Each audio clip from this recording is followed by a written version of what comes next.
Good morning, students.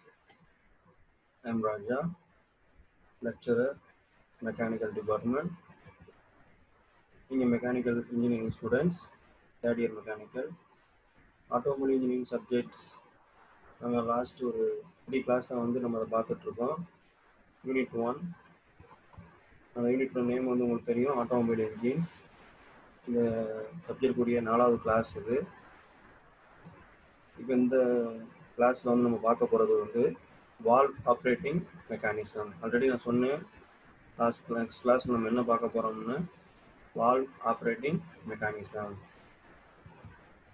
Previous கிளாஸில் நம்ம discuss பண்ணோம், பார்த்தோம் கனெக்டிங் ராட்னா என்ன, கனெக்டிங் ராடு எதுக்கு யூஸ் ஆகுது, ஃபங்க்ஷன்ஸ் ஆஃப் கனெக்டிங் ராடு, அது என்ன ஷேப்பில் இருக்கும், அதில் பிக் எண்டு ஸ்மால் எண்டு அதை எப்படி கனெக்ட் பண்ணுவாங்க, அது என்ன ஃபங்க்ஷன் பண்ணுது, கிராங்க் ஷாஃப்ட்டு கனெக்டிங் ராடும் கிராங்க் ஷாஃப்ட்டும் அதான் பண்ணுது. ரெசிப்ரோகேட்டிங் மோஷனை ரொட்டேஷன் மோஷனை மாற்றி கொடுக்குது. சரிங்களா? அது மாதிரி கேம்ப் ஷாஃப்ட்டு என்ன பண்ணுது, வால்வ்ஸை வந்து ஆப்ரேட் பண்ணுது. சரிங்களா? அப்புறம் டைமிங் கியர் வந்து என்ன பண்ணுது, டைமிங் கியர் தான் வந்து கிராங்க் ஷாஃப்ட்டையும் கனெக்ட் பண்ணி கிராங்க் ஷாஃப்டில் வந்து பவரை கேம்ப் ஷாஃப்ட்டுக்கு கொடுக்குன்னு சொன்னோம். அது மாதிரி வால்வ்ஸ் பார்த்தோம். வால்வ்ஸில் வந்து இன்லெட் வால்வ், எக்ஸாஸ்ட் வால்வ்லாம் பார்த்தோம். அதில் பார்ட்ஸ் எல்லாம் நம்ம பார்த்தோம். அந்த வால்வ்ஸ் வந்து எப்படி ஆப்ரேட் ஆகுதுங்கிறத வந்து இன்ஜினில் எப்படி ஆப்ரேட் ஆகுதுங்கிறத தான் நம்ம இப்போ பார்க்க போகிறோம். Valve actuating mechanism. இன்ஜினில் வந்து வால்வ்ஸ் இருக்கும். அந்த வால்வ்ஸ் வந்து ஆப்ரேட் பண்ணுறது பார்த்தீங்கன்னா கேம்ப் ஷாஃப்ட். அது வந்து டிஃப்ரெண்ட் வேஸில் வந்து ஆப்ரேட் பண்ணுது. Engine valves are operated by the camshaft in different ways. நம்ம 2 வேஸ் நம்மகிட்ட இருக்குது சிலபஸில். Side valve mechanism, over head valve mechanism அப்படின்னு 2 இருக்குது. சரிங்களா? இப்போ இது வந்து 2 மார்க்கில் கேட்கலாம். Types of valve actuating mechanism அப்படின்னு கேட்கலாம். சரிங்களா? இப்போ நெக்ஸ்ட்டு நம்ம பார்க்க போகிறது சைடு வால் மெக்கானிசம் பார்க்க போகிறோம். அதாவது இன்ஜினோட சைடில் வந்து வால்வ் இருக்கும். அந்த வால்வ் வந்து ஆப்ரேட் பண்ணுறது தான் ஒரு டயக்ராமு. சரிங்களா? இப்போ வந்து எப்பயும் போல் கேம்ப் ஷாஃப்ட் இருக்கும். கேம்ப் ஷாஃப்ட்டில் கேம் இருக்கும். அந்த கேம் வந்து என்ன பண்ணுவோம், மேலே வந்து வால்வ்ஸ் இருக்கா, இதுதான் வந்து வால்வு.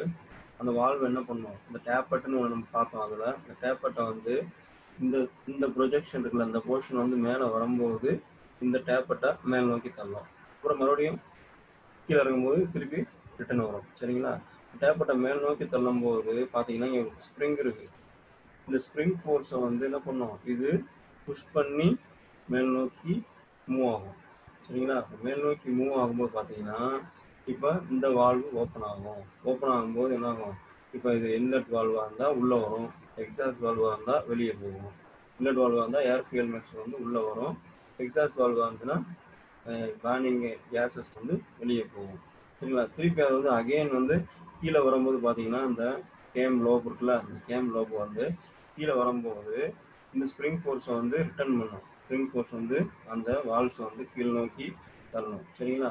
இப்படி அகெயின் வந்து திருப்பி வந்து மேலே வரும்போது என்ன ஆகும், டேப்பர் தள்ளும், மேல் நோக்கி போகும். சரிங்களா? இந்த மாதிரி வந்து திருப்பி நடக்கும். சரிங்களா? அதை நம்ம பார்க்குறோம். Valves are used in both side of the engine cylinder. Valves வந்து இன்ஜினோட போத் சைட்லையும் வந்து யூஸ் பண்ணியிருப்பாங்க. ஸோ இட்ஸ் கால்டு, அதனால நம்ம சொல்கிறாங்க சைடு கேட் வால்வ் மெக்கானிசம் சொல்கிறாங்க. சரிங்களா? இன்ஜின் சிலிண்டர் கேட்டோட சைடில் 2 பக்கம் இருக்கும், அதனால சைடு கேட் வால்வ் மெக்கானிசம் சொல்கிறாங்க.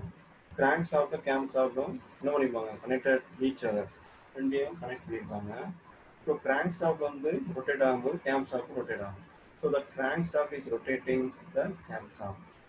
Due to the rotation of the camshaft, the edge portion of the cam is pushing the tappet to upside.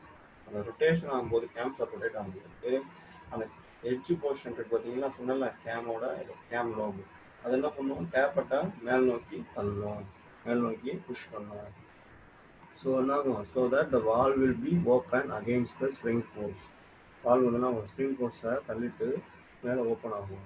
After rotation of the valve will close by spring force. சரிங்களா? இந்த rotation முடிஞ்ச பிறகு என்ன ஆகும், இந்த valve வந்து close ஆகும். இப்படி இந்த ஸ்ப்ரிங் ஃபோர்ஸ் மூலமாக க்ளோஸ் ஆகும். இதோட மெரிட்ஸ்னு பார்த்தீங்கன்னா ப்ளஸ் காஸ்ட்டாக இருக்கும். ஈஸியாக வந்து நம்ம அதை வாங்குறது வந்து ஈஸி. அதில் உள்ள பார்ட்ஸ் எல்லாம் வந்து வாங்குறது ஈஸி. ஆனால் அதில் டிமெரிட்ஸ்னு பார்த்தீங்கன்னா இந்த பார்ட்ஸ் எல்லாம் வந்து அசம்பிள் பண்ணுறது, டிசைன் பண்ணுறது, அதை ஃபிக்ஸ் பண்ணுறது, அதை வந்து மெயின்டைன் பண்ணுறது, இதெல்லாம் வந்து கொஞ்சம் காம்ப்ளிகேட்டடாக இருக்கும். சரிங்களா? அதான் வந்து ஒரு டிமெரிட்ஸ். இது ஒரு முக்கியமான கொஸ்டின். எல்லா இயரும் வந்து இந்த சைடு ஹெட் வால் மெக்கானிசமும் ஓவர் ஹெட் வால் மெக்கானிசமும் எல்லா எக்ஸாம் கொஸ்டின்லேயும் வந்து இருக்கும். இது வந்து முக்கியமாக படிச்சுக்கோங்க. சின்ன கொஸ்டின் தான், ஈஸியாக நம்ம எழுதி 10 மார்க் வாங்கிடலாம். சரிங்களா? நெக்ஸ்ட் வந்து over head valve mechanism. Over head valve mechanism இது வந்து பார்த்தீங்கன்னா அதெல்லாம் சைடில் இருந்துச்சா, இது வந்து ஹெட்டில் ஓவர் ஹெட்டில் இருக்கும். சரிங்களா? இன்ஜினோட ஹெட்டில் மேலே இருக்கும். பார்த்தீங்கன்னா இது வந்து இதோட டிசைனும் கொஞ்சம் வேற மாதிரி இருக்கும். சரிங்களா?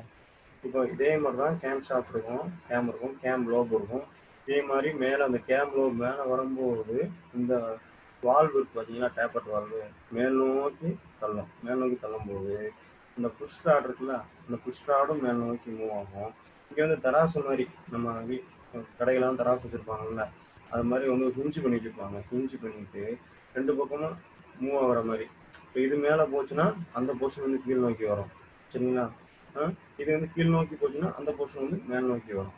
இந்த மாதிரி தராசு மாதிரி ஹிஞ்சு பண்ணிடுவாங்க. இப்போ இது மேல் நோக்கி போகும்போது பார்த்தீங்கன்னா என்ன ஆகும், இந்த ரேக் ரேம் பார்த்தீங்கன்னா அந்த ரேக் ரேம் வந்து கீழ் நோக்கி மூவ் ஆகும். கீழ் நோக்கி மூவ் ஆகும் என்ன ஆகும், இந்த ஸ்ப்ரிங்கு பார்த்தீங்கன்னா ஸ்ப்ரிங் ஃபோர்ஸை கம்ப்ரஸ் பண்ணும். ஸ்ப்ரிங் ஃபோர்ஸை கம்ப்ரஸ் பண்ணும்போது என்ன ஆகும், இந்த வால்வு வந்து கீழ் நோக்கி மூவ் ஆகும். கீழ் நோக்கி மூவ் ஆகும்போது என்ன ஆகும், இப்போ இன்லெட் வால்வாக இருந்தால் ஏர் ஃபியூயல் மிக்சர் வந்து உள்ளே போகும். இதே வந்து எக்ஸாஸ்ட் வால்வாக இருந்துச்சு அப்படின்னு பார்த்தீங்கன்னா பர்னிங் ஆஃப் கேஸஸ் வந்து வெளியே வரும். அகைன் என்ன ஆகும், இந்த போர்ஷன் வந்து கீழே வந்துருச்சு, இதே மாதிரி வந்துருச்சு அப்படின்னா என்ன ஆகும், இந்த கேம் லோப் வந்து கீழே வந்துருச்சு அப்படின்னா இப்போ என்ன ஆகும், இது கீழே இறங்கிடும். கீழே இறங்கின போது என்ன ஆகும், இது மேல் நோக்கி வந்துடும். மேல் நோக்கி வந்து என்ன ஆகும், இந்த ஸ்ப்ரிங் வந்து என்ன ஆகும், ரிட்டர்ன் வந்துடும். முதல்ல சொல்கிறேன். என்ன ஆகும், இந்த கேம் ஷாஃப்ட் வந்து ரொட்டேட் ஆகும்போது என்ன ஆகும், இந்த கேம் லோப் வந்து மேல் நோக்கி வரும். மேல் நோக்கி வரும்போது என்ன ஆகும், இந்த வால்வ் வந்து மேல் நோக்கி இந்த டேப்பட்டை மேல் நோக்கி தள்ளணும். டேப்பட்டு மேலே போகும்போது அந்த புஷ் ராடு மேல் நோக்கி போகும். இங்கே வந்து ஹிஞ்ச் பண்ணி வச்சுருக்காங்க. அப்போ வந்து தராசு மாதிரி இது மேலே போகும்போது என்ன ஆகும், இது கீழ் நோக்கி வரும். கீழ் நோக்கி வரும்போது இந்த ஸ்ப்ரிங்கை வந்து உள்நோக்கி அமுக்கும். ஸ்ப்ரிங்கை உள்நோக்கி அமுக்கிட்டு என்ன ஆகும், இந்த வால்வை ஓப்பன் பண்ணிவிடும். அகைன் வந்து இது கீழே வந்துச்சு அப்படின்னு பார்த்தீங்கன்னா இந்த ஸ்ப்ரிங் வந்து ரிட்டர்ன் ஆயிரும். இது வந்து கீழே வந்ததுனால இந்த இது வந்து மேலே தூக்கும்போது நம்ம ஸ்ப்ரிங் வந்து ரிட்டர்ன் பண்ணிடும். அப்போ மறுபடியும் க்ளோஸ் ஆயிடும். இது மாதிரி அகைன் என்ன ஆகும், திரும்ப நடக்கும். இது வந்து ஓவர் ஹெட் வால் மெக்கானிசம். சரிங்களா? This type of valve mechanism is shown in figure. அதற்கு இல்லைன்னா when the cam stop rotate the cam lifts the taper rotate மேலே வந்து லிஃப்ட் பண்ணும்.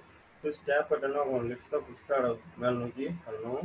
அப்புறம் one end of the push rod is connected to the taper and other end is connected to the racker arm shaft. racker arm shaft இருக்குல்ல, racker arm shaft ஓட fix பண்ணியிருப்பாங்க. The upward movement of the push rod causes one end of the rocker arm to push down the valve stem and energy is stored in the valve spring. சரிங்களா? அந்த வால் spring வந்து இந்த stem வந்து உள்நோக்கி தள்ளுவோம். சரிங்களா? Due to the action of the valve is open now, further rotation of the cam மறுபடியும் இன்னும் கொஞ்சம் ரொட்டேட் ஆச்சுன்னா நம்ம டேப்பர்ட் வந்து கீழ் நோக்கி மூவ் ஆகும். அப்போ வந்து வால்வ் வந்து க்ளோஸ் ஆகிடும் வால் ஸ்ப்ரிங் மூலமாக. சரிங்களா? இதுதான் over head valve mechanism. Next வந்து பார்த்தீங்கன்னா டைப்ஸ் ஆஃப் வால்வ் அரேஞ்ச்மெண்ட் மூலமாகவும் இன்ஜினை வந்து கிளாஸிஃபை பண்ணுறாங்க. Engine valves are can be arranged in 4 ways. 4 waysல வந்து இன்ஜின் வால்வ்ஸ் வந்து அரேஞ்ச் பண்ணலாம். இது L gate engine, I gate engine, F gate engine, T gate engine. இது 2 மார்க்கில் கேட்கலாம், நோட் பண்ணி வச்சுக்கோங்க.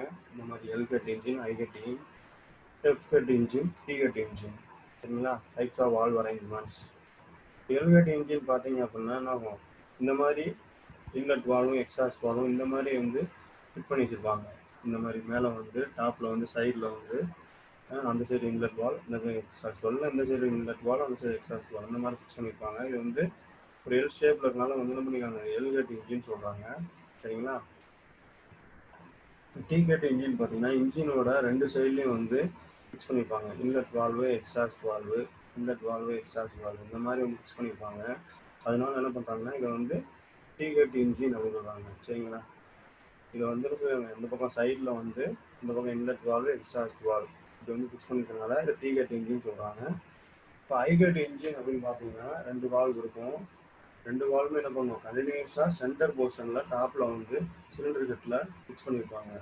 இன்லெட் வால்வு எக்ஸாஸ்ட் வால்வு அந்த சென்டர் போர்ஷனில் ஃபிக்ஸ் பண்ணியிருப்பாங்க. ஒரு ஐ ஷேப்பில் வந்து நமக்கு கொடுக்குறனால என்ன பண்ணியிருப்பாங்க, அது வந்து ஐ ஷேப் இன்ஜின் சொல்கிறாங்க. Combustion chamber and cylinder are connect creating combustion சேம்பரும் சிலிண்டர் என்ன பண்ணாது ஐ ஷேப்பை கிரியேட் பண்ணுது. அதனால வந்து இதை ஐ கேட் இன்ஜின் சொல்றாங்க. சரிங்களா. நெக்ஸ்ட் வந்து எஃப்கட் இன்ஜின். எஃப்கட் இன்ஜின் பார்த்தீங்கன்னா வந்து ஒரு 2 ஷேப்பை வந்து இது வந்து காம்பினேஷனாக இருக்கு. 2 ஷேப் வந்து காம்பினேஷனாக இருக்கு. அதனால என்ன சொல்றாங்க, இது வந்து எஃப்கட் இன்ஜின் சொல்றாங்க. சரிங்களா. Inlet valve fixed at the top of the cylinder block. Inlet valve வந்து இந்த இடத்துல வந்து ஃபிக்ஸ் ஆயிருக்கும். இன்லெட் வால்வ் வந்து இந்த இடத்துல ஃபிக்ஸ் ஆயிருக்கும். சரிங்களா. அது exhaust valve fixed at the side of the engine block. Engine பிளாக்கோட சைடில் வந்து எக்ஸாஸ்ட் வால்வ் ஃபிக்ஸ் பண்ணியிருப்பாங்க. இது வந்து என்ன காம்பினேஷன் உருவாகுன்னு பார்த்தீங்கன்னா ஐலட் இன்ஜினையும் எஃப்கட் இன்ஜினோட காம்பினேஷனை இது வந்து என்ன பண்ணுது உருவாக்குது. அதனால என்ன பண்ணுறாங்க, இதை வந்து எஃப்கட் இன்ஜின்னு சொல்கிறாங்க. சரிங்களா. இப்போ வந்து இந்த டாபிக் பார்த்தோம். அந்த டாபிக்ல இருந்து ரிவ்யூ கொஸ்டின் அப்படின்னு பார்த்தீங்கன்னா right any 2 valve actuating mechanism. 2 valve actuating mechanism சொல்லணும்னா ஈஸியாக டக்குன்னு சொல்லிடுவீங்க.